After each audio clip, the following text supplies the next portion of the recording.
প্রিয় দর্শক, বাংলাদেশের প্রেসিডেন্ট কে হতে যাচ্ছে এটা নিয়ে গত দুদিন ধরে মোটামুটি আলোচনা হচ্ছে। আমার ধারণা আগামী 2-3 দিন আরও বেশি আলোচনা হবে।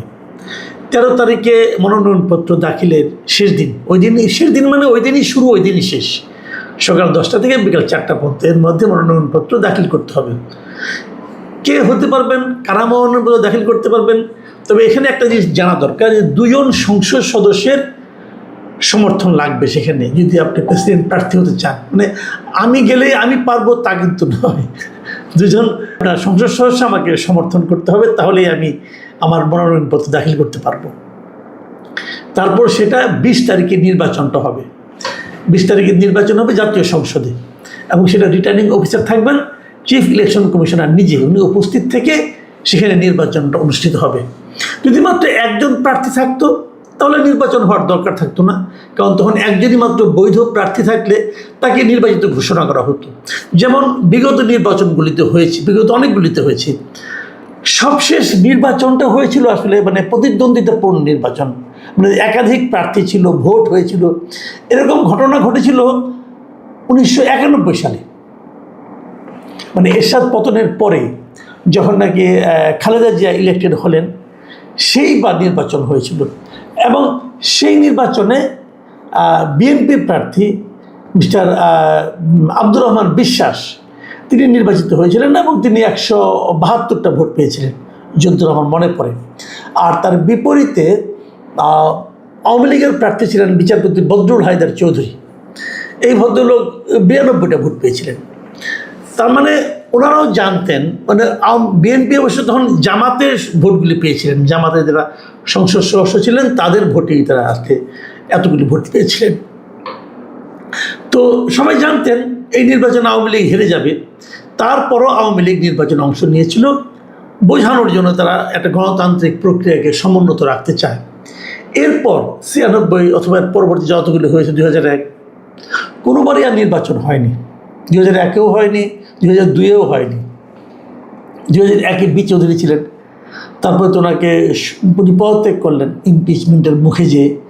তারপরে তো ইয়াজউদ্দিন আহমেদ সাহেব হলেন। এই সবগুলি বিনা প্রতিদ্বন্দ্বিতায় হয়েছে, কারণ বিরোধী পক্ষ আর এই নির্বাচনে অংশ নেয় নাই, কারণ নিশ্চিত পরাজয় জেনেও। এবার যেটা হচ্ছে, এবার কিন্তু নিশ্চিত পরাজয় জেনেও জামাতে ইসলাম সহ যে 11 দলীয় জোট, তারা ক্যান্ডিডেট দিচ্ছেন, এবং তাদের ক্যান্ডিডেট হয়েছেন কর্নেল অবসরপ্রাপ্ত অলি আহমেদ সাহেব, এলডিপির যিনি সভাপতি। একসময় তিনি বিএনপির নেতা ছিলেন, বড় নেতা ছিলেন কিন্তু, এবং বিএনপির 91-এর যে মিনিস্ট্রি ছিল বিএনপিতে, উনি আপনার এমপিও ছিলেন, মন্ত্রীও ছিলেন, খুব পাওয়ারফুল মন্ত্রী ছিলেন। বিএনপির হয়ে উনি চট্টগ্রামে একাধিক আসনে জয়লাভ করতেন, এবং জিয়াউর রহমানের সঙ্গে মুক্তিযুদ্ধ করেছেন উনি, সেই জন্য ওনাকে বেশ বিএনপি গুরুত্বও দিত। কিন্তু উনি নিজেই বিএনপি ছেড়ে চলে যান এবং নতুন দল করেন। এবং নতুন দল করার পর উনি এই যে আন্দোলনটা হচ্ছিল হাসিনা বিরুদ্ধে, সে মানে আওয়ামী লীগ বিরোধী আন্দোলন, এই পুরো সময়ে উনি বিএনপির সঙ্গেই ছিলেন। শেষ দিকে কী হলো, আসন ভাগাভাগির জন্য উনি জামাতের সঙ্গে ওই জোটে যে যুক্ত হলেন, এবং ওই জোটে যুক্ত হওয়ার পর ওনার পরিণতিটা আসলে খুব করুণই হয়েছিল। ওনার দল একটা আসনও পায়নি, এবং সংসদে ওনার কোনো প্রতিনিধিত্ব নাই ওনার দলের। যাও, তো সেই এলডিপি এবার এলডিপির যিনি প্রধান কর্নেল অলি আহমেদ, ওনাকে জামাত ইসলাম প্রেসিডেন্ট প্রার্থী করেছেন। কোনো সন্দেহ নাই এলডিপির নির্বাচনটা, মানে ওনাকে মনোনয়ন দেওয়াটা আমি মনে করি খুব একটা ভালো সিদ্ধান্ত। আমি প্রথমত প্রশংসা করবো জামাত ইসলামের, তারা নির্বাচন করতে যে প্রস্তুতি নিচ্ছে এবং তারা যে নির্বাচন করতে চেয়েছে, এটা আমার কাছে ভালো মনে হয়েছে। এটা গণতান্ত্রিক একটা ব্যাপার, এবং এটা খুব, এবং আপনি দেখবেন ভারতের পার্লামেন্টেও কিন্তু এই গত যে প্রেসিডেন্ট নির্বাচনটা হয়েছে, ভারতের পার্লামেন্টে অবশ্য লোকসভার পাশাপাশি রাজ্যসভার যারা আছে তারাও ভোট দেয়। তো সেখানে কিন্তু কংগ্রেস নিশ্চিত পরাজয় জানার পরেও তারা কিন্তু প্রার্থী দিয়েছিল। তো এখানেও এটা একটা গণতান্ত্রিক প্রক্রিয়া, এটা থাকা উচিত প্রার্থী দেওয়াটা, একচেটিয়া একজনের উপর দেওয়া ঠিক না। তো এবার নির্বাচনে কী হবে, মানে আমরা ফলটা এখনই জানি। ফলটা জানি এই কারণে যে বিএনপি যিনি প্রার্থী হবেন তিনি নিশ্চিতভাবে জিতবেন, কারণ তার সঙ্গে তার জোট আছে, মহিলা এমপিরা আছে, এবং জামাতের প্রার্থী আমার তো মনে হয় না 14 দলে যারা প্রার্থী, মানে 11 দলে যারা প্রার্থী আছে, আমার হিসাবে তারা 90টার মতো ভোট পেতে পারে। 90-এর বেশি ভোট পাওয়ার তাদের কোনো সুযোগ আছে বলে আমার হিসাবে বলে না।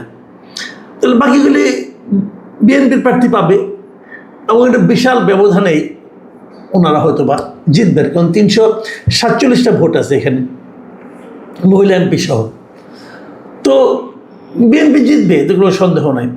কিন্তু এখানে দুটো পয়েন্ট। একটা পয়েন্ট হলো যে অলি আহমেদকে প্রার্থী করাটা, আমি মনে করি অলি আহমেদের বর্তমান অবস্থা যাই হোক না কেন, যতটাই সমালোচনার মুখে উনি থাকুন না কেন, জামাতের সঙ্গে জোট করেছেন, এটা নিয়ে যতই ওনাকে ওনার নৈতিক অবস্থান নিয়ে সমালোচনা আপনারা করেন না কেন, আমিও করি, কিন্তু আমার কাছে মনে হয়েছে জামাতের কাছে এর চেয়ে ভালো কোনো প্রেসিডেন্ট ক্যান্ডিডেট ছিল না। এবং জামাত অলি আহমেদকে ক্যান্ডিডেট করে তারা একাধিক কাজ কিন্তু এখানে সেরেছে। একাধিক কাজ এরকম যে ওনারা এমন একজন প্রার্থী দিয়েছেন যাকে আপনি যুদ্ধ অপরাধী বলতে পারবেন না, যাকে আপনি রাজাকার বলতে পারবেন না, যাকে আপনি মুক্তিযোদ্ধাই বলতে হবে। এবং তিনি একজন মানে আপনার তার লেখাপড়া বলেন, তার আপনার নৈতিক চরিত্রের কথা বলেন, এবং যখন উনি মন্ত্রী ছিলেন এই সময় ওনার দুর্নীতির কোনো অভিযোগ খুব বেশি একটা ওনার বিরুদ্ধে আছে বলে আমি জানি না। ওনার সততা আছে, বেশ অনেকগুলো জায়গা আছে। একটু অহংকারী লোক, কিন্তু অহংকার তো তাদেরই থাকে যাদের মধ্যে গুণাবলী থাকে। তো সেই বিচারে আমার কাছে মনে হয় ওনার মানে রাজনৈতিক এতদিনের যে অধঃপতনটা হয়েছিল তার বিপরীতে ওনাকে প্রার্থী করে জামাত ওনাকে সম্মানই দিয়েছে আমি মনে করব। এবং আমি এটাও মনে করব যে উনি নির্বাচনে কিছুই করতে পারবেন না, কোনো আলোচনাতে আসতে পারবেন না, কিন্তু এটা তো ঠিক উনি একজন প্রেসিডেন্ট ক্যান্ডিডেট হয়েছিলেন, এই জিনিসটা পরবর্তী সময়ে আলোচনা আসবে, এটা ওনার জন্য আমি মনে করি ভালো হয়েছে। এবং জামাতও একটা খুবই ভালো সিদ্ধান্ত দিয়েছে। এই ঘটনার মাধ্যমে জামাত আরেকটা কাজ করেছে, সেটাও একটু বলা দরকার। তারা কিন্তু বিএনপির উপর একটা চাপও দিয়েছে। চাপটা হলো এই ধরনের যে আমাদের ভোট কম হতে পারে, কিন্তু আমরা একটা প্রার্থী দিয়েছি, তো আপনারা এর চেয়ে বেটার কোনো প্রার্থী দেন অথবা এর সমসাময়িক কোনো প্রার্থী দেন।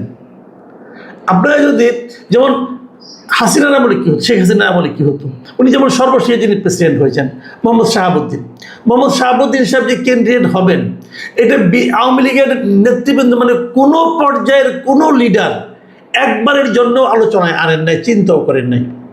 কারণ মোহাম্মদ শাহাবুদ্দিন ওই পর্যায়ের কোনো লিডার আওয়ামী লীগে ছিলেন না। অনেক সিনিয়র লিডার ছিল, তাদের কাউকে না দিয়ে হঠাৎ করে একজনকে এনে শেখ হাসিনাকে চমক দেওয়ার চেষ্টা করেছেন এবং শেখ হাসিনার বোঝাতে চেয়েছেন যে আমি যা চাই তাই হয়। উনি বোঝাতে চেয়েছেন আমি যদি একটা কলা গাছটাও আনি তাও তোমরা তাকে ভোট দিবা, কারণ আমি বললাম বিশাল কিছু, আমি স্বৈরাচারী, আমি একটা যাই বলেন আপনি, উপরে আল্লাহ নিচে আমি যা বলবো তাই করতে হবে। এবং এটাই ছিল তার প্রমাণ। উনি মোহাম্মদ শাহাবুদ্দিনকে এনে সবাইকে বুঝিয়ে দিয়েছেন এই দেশে আমার উপরে কোনো কথা নাই। তো এই যে জিনিসটা ওনার যোগ্যতা, এই জায়গায় কিন্তু অলি আহমেদকে ক্যান্ডিডেট করার মাধ্যমে এইভাবে হুট করে একজনকে এনে আপনি বসিয়ে দিবেন, সেটা দিলে পরে আপনি একটু সমালোচনার মুখে পড়বেন, এইটুকুই জামাত চেয়েছে। কিন্তু আমার উল্টা দিকে আমি ভাবি যে বিএনপি কি ওই ধরনের চিন্তা করে, আমার তো মনে হয় না। আমাকে বিএনপিকে কখনোই শেখ হাসিনা শেষ দিকে যেরকম স্বৈরাচারী হয়ে উঠেছিলেন এই ধরনের কোনো দল মনে হয় না। আমি বিএনপিকে এখন পর্যন্ত মোটামুটি একটা গণতান্ত্রিক দলই মনে করি। কিন্তু আমার একটা কথাও আছে, কথা হলো এটা যে কাকে প্রার্থী করা হবে এটা নিয়ে বিএনপির কিন্তু স্থায়ী কমিটি আলোচনা করেছে এবং দীর্ঘ আলোচনার পর তারা এই পুরো সিদ্ধান্তটা নেওয়ার দায়িত্ব একজনের উপর ছেড়ে দিয়েছে, মানে দলীয় প্রধানের উপর ছেড়ে দিয়েছে, তারেক রহমানের হাতে ছেড়ে দিয়েছে যে আপনি সিদ্ধান্ত নেন কাকে করবেন। এই জায়গাটা আমার পছন্দ হয় নাই, এই জিনিসটা আমার কাছে অগণতান্ত্রিক মনে হয়েছে। এবং আমি যতটুকু জেনেছি তারা কোনো নামও প্রস্তাব দেয় নাই। তারা যে 2-3টা নাম প্রস্তাব দেবে, এই 2-3জন নাম আমরা ঠিক করলাম আপনি এখান থেকে একজন দেন, দেয় নাই, পুরোটাই ছেড়ে দিয়েছে। এই জায়গাটা আমার কাছে মনে হয়েছে স্থায়ী কমিটি ইন্টেনশনালি তারেক রহমানকে একনায়ক হওয়ার পথে ঠেলে দিচ্ছে, এটা আমার কাছে মনে হয়েছে। তার পাশাপাশি আরেকটা কথাও আছে, সে কথাটা হলো হয়তো এমনই ছিল যে স্থায়ী কমিটি যারা মেম্বার তাদের মাঝখান থেকে কাউকে প্রেসিডেন্ট করা হতে পারে, এই ধরনের একটা চিন্তা হয়তো স্থায়ী কমিটির মধ্যেই ছিল। এমনকি আমি যেটা মনে করি এখন পর্যন্ত যে যাদের নাম আসছে মানে যাদের নাম শোনা যাচ্ছে কে হতে পারেন কে না হতে পারেন, এবং তারা আসলে অধিকাংশই স্থায়ী কমিটির সদস্য। যেমন ধরেন মির্জা ফখরুল ইসলাম আলমগীর, ডক্টর মঈন খান, এদের নাম কিন্তু আসছে এবং ওনারা কিন্তু স্থায়ী কমিটির সদস্য। কাজেই হয়তো এই কারণেই তারা নিজেরা কোনো নাম প্রস্তাব করে নাই, কোনো শর্ট লিস্ট করে নাই, এটাও কিন্তু হতে পারে, আমি জানি না ঠিক। তো এই বাস্তবতায় এখন নির্বাচনটা সামনে এগিয়ে যাচ্ছে। 13 তারিখে মনোনয়নপত্র দাখিল করা হবে। কাজেই বিএনপির প্রার্থী তো এখন আসলে একমাত্র প্রধানমন্ত্রী জানেন, আর কেউ জানেন না। আজকে একটা পত্রিকাতে একটা শিরোনামও দেখলাম, মানব জীবন পত্রিকাতে, যে কে হচ্ছেন প্রেসিডেন্ট জানেন শুধু প্রধানমন্ত্রী। এই শিরোনামটা পড়তে আমার ভালো লাগে নাই। আমার কাছে মনে হয়েছে কথাটা সত্য, শিরোনামটা চমৎকার করছে, কিন্তু এই জিনিসটা কিন্তু আমাদের প্রধানমন্ত্রীর যে গণতান্ত্রিক চরিত্র তাকে কিন্তু ক্ষতিগ্রস্ত করে। এই জিনিসটা কিন্তু মাথায় রাখলে ভালো। কিন্তু উনি জানেন, আসলে উনি বলবেন এখন, যেহেতু তাকে স্থায়ী কমিটির দায়িত্ব দিয়েছে, কার নাম আসতে পারে। এর মধ্যে সর্বশেষ যে ঘটনাটা ঘটেছে, যে আজকে রবিবার বিএনপির পক্ষ থেকে নির্বাচন কমিশনে কয়েকজন প্রতিনিধি গিয়েছিলেন। তারা যে প্রধান নির্বাচনী কর্মকর্তার কার্যালয় থেকে 2টো মনোনয়নপত্র সংগ্রহ করেছেন। 2টো কেন? 2টো হলো এই কারণে যে আসলে 2জন প্রার্থীর জন্য কিনা আমি জানি না, তবে আমি যতটুকু বুঝি নিয়মটা হলো একজন প্রার্থীর জন্য 2টো মনোনয়নপত্র জমা দেওয়া যায়। এটা এই কারণে যে যদি একটাতে কোনো ভুল ভ্রান্তি হয়, নামের বানান টানান এদিক সেদিক হয়, সেই জন্য 2টো মনোনয়নপত্র তারা জমা দেবে। তো আমার ধারণা এই জন্যই তারা একজনের নামেই জমা দেবে। কার নাম জমা দিতে পারে? এখন অনেকে বললাম যে আপনার এই স্থায়ী কমিটি যারা আছেন তাদের মাঝখান থেকে বেশ কয়েকজনের নাম শোনা যাচ্ছে। খন্দকার মোশাররফ হোসেনের নাম শোনা যাচ্ছে, মির্জা ফখরুল ইসলামের নাম শোনা যাচ্ছে, ডক্টর মঈন খানের নাম শোনা যাচ্ছে, এবং বর্তমানে যিনি ভারপ্রাপ্ত আপনার রাষ্ট্রপতি আছেন মেজর হাফিজউদ্দিন আহমেদ, যিনি স্পিকারের দায়িত্ব পালন করছেন, তার নামও শোনা যাচ্ছে। তো এর মধ্যে কে হতে পারে? নানা কিছু হতে পারে। আমি আমার একটা সম্ভাবনা এবং একটা হাইপোথিসিস আপনাদের সঙ্গে একটু শেয়ার করে আলোচনাটা শেষ করব। আমার ধারণা শেষ পর্যন্ত ফখরুল ইসলাম আলমগীরই রাষ্ট্রপতি হতে যাচ্ছেন। আমার এর পিছনে কয়েকটা কারণ আছে। প্রথমত ওনার যে অবদান, যে বিগত পুরো আন্দোলনের মধ্যে, এটা একদম মানে এই আনপ্যারালাল। ওনার অবদানের মতো আর কারো অবদান নেই। উনি যথেষ্ট ভদ্রলোক হিসেবে পরিচিত, একজন ক্লিন পলিটিশিয়ান এবং লেখাপড়া জানা লোক। উনি অধ্যাপক ছিলেন, অধ্যাপনার সঙ্গে জড়িত ছিলেন। যে মানে সর্বজনগ্রাহ্য এবং যে কোনো জায়গায় ওনাকে প্রেজেন্ট করা যায় এমন একটা লোক উনি। বয়সও হয়েছে, ওনাকে দেওয়ার সম্ভাবনা আমার বিবেচনায় সবচেয়ে বেশি। আমার বিবেচনায় যদি দ্বিতীয় বলেন, আমি দ্বিতীয়ভাবে যাকে রাখতে চাই তিনি হলেন ডক্টর মঈন খান। ওনারও অনেক অবদান আছে এবং ওনার দীর্ঘদিন ধরে আছে, এবং ইউনিভার্সিটির টিচার ছিলেন এবং ভদ্রলোক হিসেবে পরিচিত। ওনার নামে কোনো দুর্নীতির অভিযোগ আছে কিনা কেউ বলতে পারবে না। আমি ডক্টর খন্দকার মোশাররফ হোসেনকে তালিকায় রাখতে চাই না, কারণ উনি এমনি ব্যক্তিগতভাবে অসুস্থ এবং উনি অতটা ক্লিন ইমেজেবল আমি মনে করি না, এটা আমার ধারণা। মেজর হাফিজ খুবই ক্যাপেবল পারসন, হাফিজউদ্দিন আহমেদ, কিন্তু উনি স্পিকার, এবং উনি স্পিকারের দায়িত্ব নেওয়ার পর সংসদকে উনি খুবই সুন্দরভাবে চালাচ্ছিলেন। উনি চলে এলে সংসদে যারা থাকবেন ডেপুটি স্পিকার তারাও ভালো, কিন্তু হাফিজউদ্দিন সাহেবের মতো না। হাফিজউদ্দিন সাহেবের যেরকম একটা পুরো সংসদের উপর যেমন একটা কন্ট্রোল থাকে, সেই কন্ট্রোলটা ওনার যেরকম আছে এটা অন্য কারো নাই। তো সেই হিসেবে বিবেচনা করলে 2জন, মির্জা ফখরুল ইসলাম আলমগীর এবং ডক্টর মঈন খান।